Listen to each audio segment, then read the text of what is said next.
Bismillahirrahmanirrahim. Assalamualaikum warahmatullahi wabarakatuh. Alhamdulillahirrahmanirrahim. Wassalatu wassalamu ala mursalin wa ala alihi washabihi. Selamat pagi Bapak Ibu Guru. Terima kasih atas waktunya pada hari siang ini, yang dimana kami dari bimbingan konseling, kebetulan saya Megyu Dendi, jadi salah satu Capasda atau calon fasilitator daerah untuk tingkat Boyolali dan Jawa Tengah. Pada kesempatan siang hari ini, izinkanlah saya sedikit melakukan berbagi praktik jurus implementasi bimbingan konseling. Oke, Bapak Ibu Guru, sebenarnya ini merupakan salah satu programnya dari Menteri Pendidikan terkait dengan pergerakan dari guru BK. Sebenarnya untuk implementasi jurus ini sebenarnya ada 7. Tetapi kami dari BK diberikan kesempatan yaitu untuk memilih 2 jurus. Dan penerapan di sekolah ini saya memilih 2 jurus, yaitu jurus ke-1 kenali potensi, dan jurus ketiga yaitu resiliensi diri. Pada kesempatan siang hari ini juga saya ingin melakukan pemaparan sedikit bagaimana terkait penerapan jurus selama 2 minggu terakhir. Karena 1 minggu penerapan itu kita harus memberikan kepada siswa kita salah satu jurus.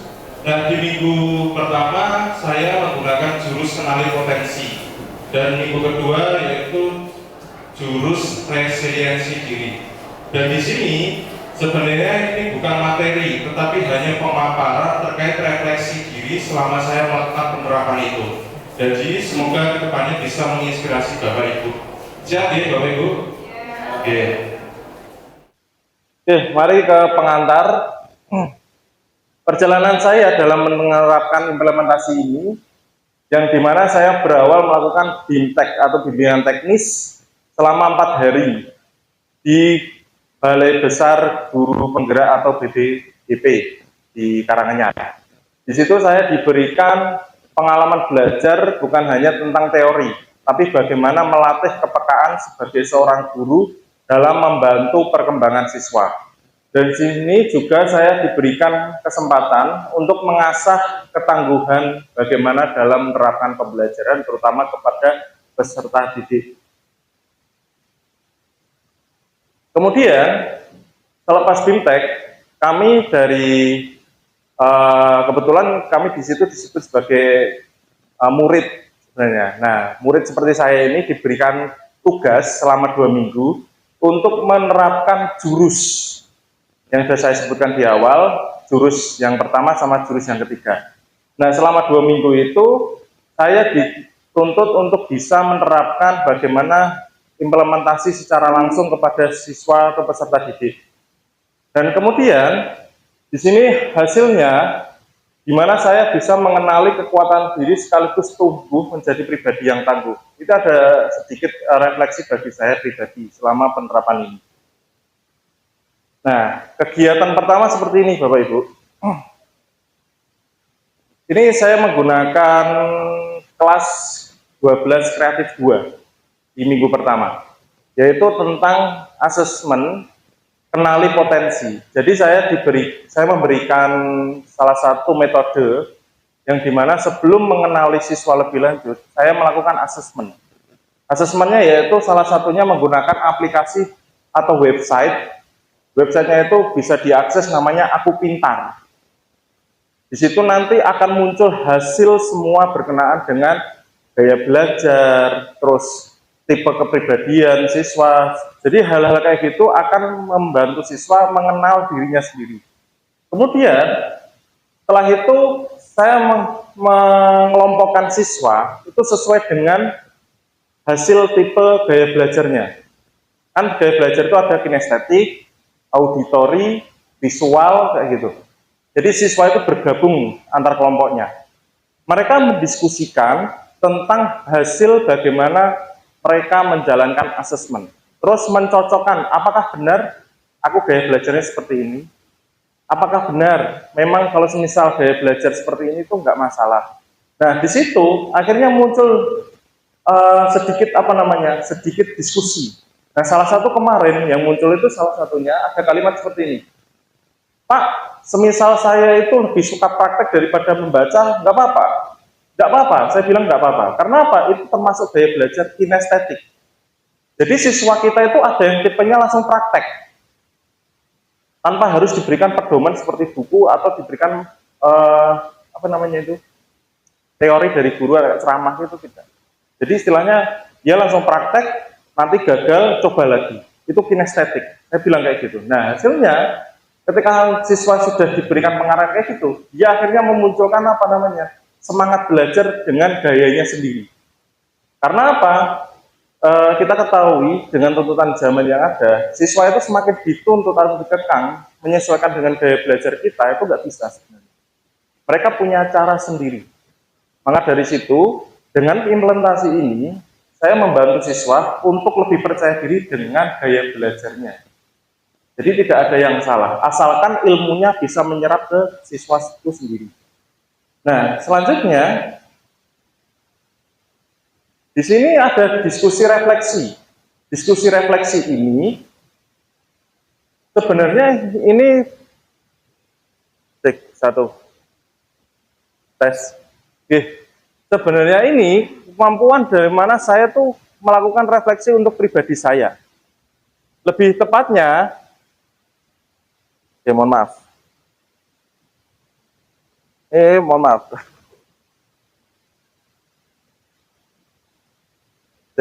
Ini berarti gini Bapak Ibu, ngapunten ini kayaknya mic-nya memang error. Oke. Ini nanti di situ saya itu sebenarnya juga melakukan refleksi secara pribadi kepada saya sendiri. Bahwasanya di sini saya menuliskan di mana saya itu ketika mengenali potensi siswa, otomatis saya juga bisa membangun kedekatan dengan siswa. Yang saya berikan bold itu di mana membangun kedekatan rasa aman bagi siswa untuk mengenal dirinya sendiri. Jadi ketika siswa itu semakin tahu dengan kondisinya dirinya sendiri, tetapi kita sebagai guru bukan melarang dia untuk menemukan dirinya, tapi bagaimana kita itu bisa menambah kepercayaan dirinya bahwasanya, Mas, Mbak, ini cocok kok buat kamu bisa menjalankan potensi yang ada, bisa menemukan apa yang kamu sukai, itu lebih baik. Karena semakin kita mendorong, semakin siswa itu semakin motivasinya untuk belajar itu semakin kuat. Dan di sini juga kita guru itu berperan membantu siswa untuk mengeksplorasi kecerdasan dan minat bakatnya. Karena tentu ketika siswa apabila tidak diberikan satu wadah atau mungkin tidak diberikan waktu untuk mengenal dirinya, dia itu mau mengeksplorasi dirinya sendiri, itu dia nggak mau. Akhirnya apa? Stuck. Dia merasa bahwa kayaknya saya nggak perlu deh belajar lagi. Padahal setiap siswa, walaupun di satu kelas itu memiliki lingkungan yang sama, mereka memiliki potensinya dirinya sendiri. Jadi ada yang suka belajar A, B, C, itu masing-masing. Jadi nanti Bapak Ibu ke depannya apabila melakukan namanya suatu metode pembelajaran, jangan lupa bahwasanya siswa itu memiliki namanya potensi. Ada yang mungkin istilahnya, kayaknya ini terlambat, nggak ada kata terlambat. Semua siswa itu belajar sesuai dengan apa? Kemampuannya masing-masing. Jadi seperti itu. Nah, di sini akhirnya apa? Ada aplikasinya atau hasilnya. Ini saya ringkas, di mana ketika pas posisi asesmen itu dilakukan, akhirnya apa? Yang pertama, ada siswa dengan memiliki kecerdasan linguistik. Dia itu suka banget dengan membuat teks naratif. Kalau semisal Bapak Ibu mengarahkan, kayaknya kamu bisa deh untuk membuat karya ilmiah. Atau mungkin, kamu bisa deh semisal kamu nanti ikut jurnalistik. Jadi ketika hasilnya sudah muncul, kita sebagai guru, terutama kita guru BK, otomatis kita bisa mengarahkan siswa bahwasanya, Mas, kamu kayaknya ketika hasil ini muncul, kamu sukanya ini, kalau misal di sekolah ekstranya ini, cocok deh kayak gitu. Nah, hal-hal kayak gitu kita harus mulai untuk pahami. Terus yang kedua, ada juga siswa yang suka visual, belajar visual, kayak di kafe mungkin. Dan di kafe itu poster, dia membuat poster, videografi dan sebagainya. Mereka memiliki karyanya sendiri dengan caranya sendiri. Sehingga ketika siswa itu melakukan karya, membuat karya, otomatis karya yang dihasilkan itu membuat dia itu merasa senang. Dan kita sebagai guru harus mengapresiasi. Dan jangan ucapkan bahwa karyamu jelek dibandingkan temanmu. Nggak bisa. Karena setiap anak itu punya potensinya sendiri-sendiri. Yang terakhir, ada juga kinestetik yang sudah saya jelaskan tadi. Pokoknya yang penting kita mulai dulu kalau kinestetik itu. Praktek dulu baru belajar. Seperti apa? Ketika nanti gagal, dia akan coba lagi. Nah, di sini peran guru menguatkan bagaimana ketika nanti siswa itu belajarnya gagal, kita nanti dorong, enggak apa-apa. Ini baru pertama, kita coba lagi. Jadi hal-hal kayak itu kita kuatkan. Dan akhirnya ketika siswa itu diberikan wadah seperti itu, sudah menemukan daya belajarnya tadi, atau mungkin menemukan kecerdasannya, siswa merasa terwakili dan dihargai cara belajarnya. Jadi nggak ada tipe siswa yang merasa mutung, nggak bisa dihargai dan sebagainya, nggak ada. Jadi istilahnya siswa itu malah senang. Jadi diskusi-diskusi di kelas itu malah kayak seolah-olah hidup. Oke, nah di sini ada minggu kedua. Minggu kedua itu saya juga sebenarnya menggunakan di kelas 12 TKJ DKV. Nah, di sini saya menggunakan salah satu ice breaking, yaitu permainan tentang tangkap tangan. Jadi semisal saya sebagai pelaku yang nangkap, jadi posisinya tangan gini, terus nanti ada teman saya di depan saya itu menghindar. Nah, di sini kenapa kok pakai ice breaking kayak gitu? Di sini saya menggunakan materi salah satunya resiliensi diri. Semisal saya tangkap berhasil, bagaimana perasaan saya? Puas. Tapi kalau semisal yang ditangkap pasti tidak puas karena merasa gagal. Begitupun jika dibalik, ketika yang menangkap itu gagal, pasti ada rasa tidak puas, merasa gagal. Tetapi yang bisa menghindar itu malah senang karena berhasil untuk menghindar dari tangkapan itu. Nah, dari hal-hal itu kita itu menuntun siswa bahwasanya oh ternyata gagal, sukses, berhasil dan sebagainya itu ternyata wajar ya. Jadi kalau misal kita suatu saat ada mengalami fase naik, kadang kita juga akan mengalami fase turun. Nah, di saat itu juga saya melakukan namanya apa? Melakukan sedikit refleksi. Di sini. Refleksinya itu saya hanya mengajukan pertanyaan-pertanyaan. Bagaimana perasaanmu ketika tertangkap? Bagaimana perasaanmu hampir tertangkap? Dan apa yang membuat kalian itu tidak menyerah? Jadi pertanyaan-pertanyaan refleksi ini hanya bisa saya berikan agar siswa itu terbangun motivasi. Oh, ternyata ke posisi ketika saya mau ditangkap itu ternyata bisa menghindari. Oh, berarti saya keren ya. Masih bisa sat-sat nah gitu. Nah, dari situlah akhirnya muncullah jawaban-jawaban jujur. Siswa ada yang jawab, saya sebenarnya belajar jadi nggak panikan, Pak. Dan akhirnya saya pakai cara yang lain. Oh, cara menghindarnya yang gini, Pak. Terus ada yang gini, Pak. Ada yang atas, Pak. Kayak gitu. Nah, untuk refleksi bagi saya sendiri, di sini saya membantu siswa bukan hanya sekedar bagaimana bertahan hidup secara fisik saja, tapi bagaimana membangun namanya mindset, yaitu salah satunya apa? Growth mindset. Growth mindset itu ketika kita gagal menghadapi kesulitan, otomatis kita akan mencoba menghadapi kesulitan itu dengan solusi-solusi yang baru. Tentu dalam hidup antara siswa maupun guru, setiap orang pasti punya masalahnya sendiri-sendiri. Akan tetapi, kita selaku guru, itu juga memiliki cara metode tersendiri dalam menemukan solusi. Dan murid pun sama, juga menemukan solusinya sendiri. Nah, di akhir sesi itu, sebenarnya saya memiliki metode yang dimana di modul, salah satunya yaitu burger. Tapi ini memang di modul tak ada, burger itu ada. Jadi burger itu istilahnya kita memberikan apresiasi dulu kepada siswa.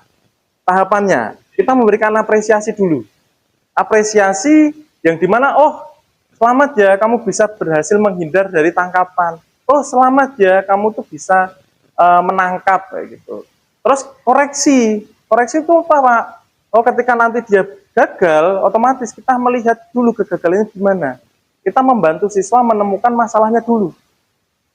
Oh, posisinya nanti gagal menangkap, berarti kamu mungkin kurang cepat, atau mungkin kamu nggak fokus. Jadi seperti itu. Nah, terus apresiasi lagi. Apresiasi lagi itu seperti ini. Oh ya udah nggak apa-apa. Ketika nanti pas posisinya kalian sudah berhasil menangkap atau belum berhasil menangkap, itu hal yang wajar. Akan tetapi menyerah itu jangan. Jadi seperti itu. Jadi teknik burger untuk diingat ya Bu ya. Kalau hamburger ada di rumah saya ada.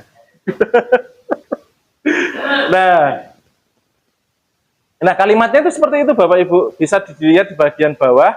Kamu sudah cepat tanggap, tapi coba atur nafas supaya lebih tenang. Dan Bapak percaya, ini contohnya aja. Bapak percaya kamu akan makin lincah.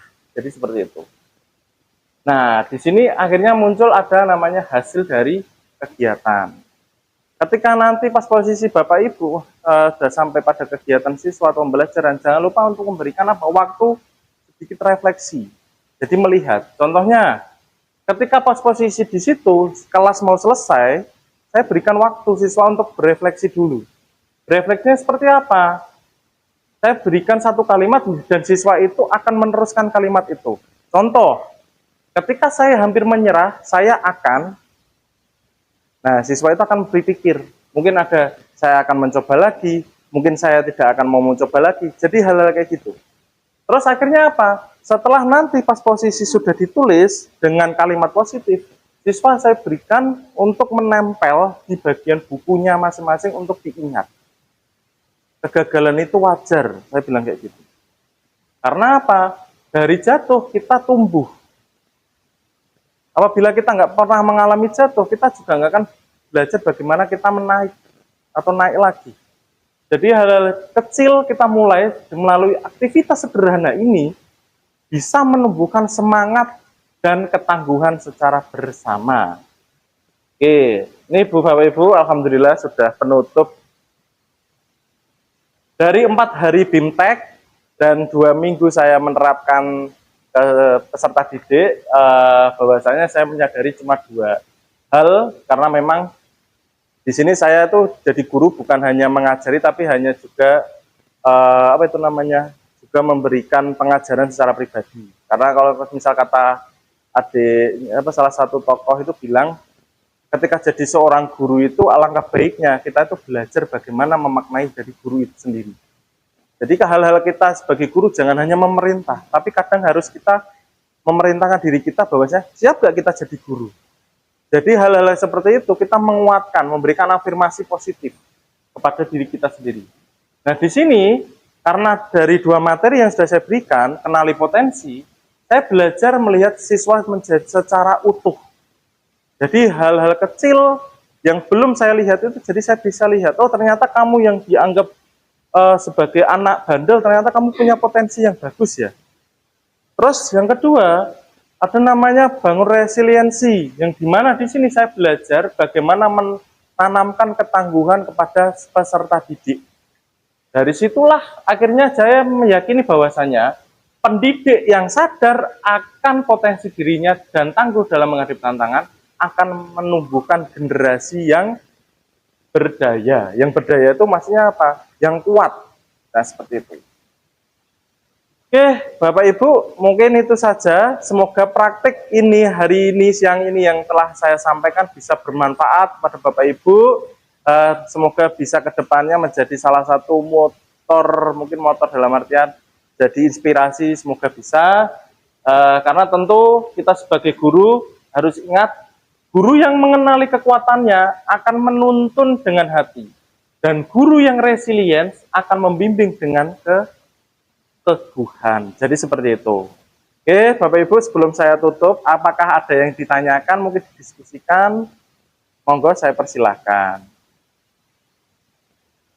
Pak Khairul? Ayo pertanyaan apa, Pak? Ya terserah, mungkin penerapan di bengkel seperti apa, atau mungkin di TKR seperti itu. Cukup ya, Bapak Ibu sudah cukup. Monggo, monggo. Oke. Ya. Contoh Ah, oh, Oh iya, betul. anak dibiarkan bebas, gondrong lah, monggo panik. Dia mencetak dia punya berbeda, Ya, caranya konteks. berbeda. Alhamdulillah saya lihat ya, hampir 50% dan kuliah itu di tingkat yang Negeri, kamu. negeri lah. Sedangkan sing dan sekolah sing kayaknya tertib dengan embel-embel seperti itu, yang anak masih kalah. Betul. Ya, Ini saya bandingkan aja juga. Sekolah sing membiarkan anaknya tapi dengan dan sekolah sing dengan tata tertib yang tertib tapi malah kalah dengan menurut saya. dengan selaku BPI apa yang perlu Di De Brito itu setahu pemahaman saya, itu mereka itu diberikan kontrak belajar, diberikan kebebasan itu dalam artian mengekspresikan, Pak. Maksudnya mengekspresikan itu kayak apa yang dia mau silahkan dijalankan. Contoh kayak rambutnya gondrong. Tetapi nanti ketika mau kelas 3 atau mau lulus semester masih kurang semester 1 lagi lah, itu mereka dipaksa untuk potong rambut seperti semula. Nah, ternyata kenapa kok kayak gitu metodenya? Ternyata di tahap 1, kelas 1, kelas 2, ternyata anak itu memang butuh namanya eksplorasi. Nah, sekolah-sekolah lain mungkin mau mencontoh De Brito. Saya pernah menantang anak 12 TKR 3 yang dulunya Pak Khoirul yang itu. Saya berikan gini. Ini ada salah satu De Brito. Kan sekolah sistemnya kayak gitu kan ada 3. Di Bali salah satunya ada. Saya bilang, kalau nilai kamu matematika 80 terus, kamu gondrong nggak apa-apa. Nah, kayak gitu. Saya bilang kayak gitu. Ternyata anak-anak tuh udah nggak yakin dulu. Nah, kalau di De Brito, itu ternyata penerapan pembelajarannya itu melihat dari kelas 1, kelas 2-nya itu mereka eksplorasi secara pelan-pelan. Tetapi mereka, Bapak Ibu gurunya ternyata sudah menemukan metodenya. Nah, metode yang mau saya kulik ini, saya belum menemukan. Karena ketika saya mau terapkan di sekolah sini, anak itu sudah pasti yang satu, sudah minder dulu. Karena dia merasa tidak ada tingkat yang sama seperti kayak sekolah lain. Pas, insya Allah. Ya seperti itu Pak, setahu saya Pak. Jadi kayak gitu. Iya. Iya. Oke, baik, terima kasih. Oke, karena sudah bel, oke, Bapak Ibu, terima kasih karena sudah bel sesuai dengan perjanjian kami. Kami sekali lagi dari bimbingan konseling, terima kasih atas kehadirannya Bapak Ibu. Semoga menjadi amal ilmu yang baru dan apapun yang bisa ingin dipelajari bisa untuk kita sharing bersama. Di sini saya hanya menyampaikan terkait refleksi bagaimana saya mengikuti bimbingan teknis Cafasda atau calon fasilitator daerah. Oke, terima kasih. Akhirul kalam. Wassalamualaikum warahmatullahi wabarakatuh.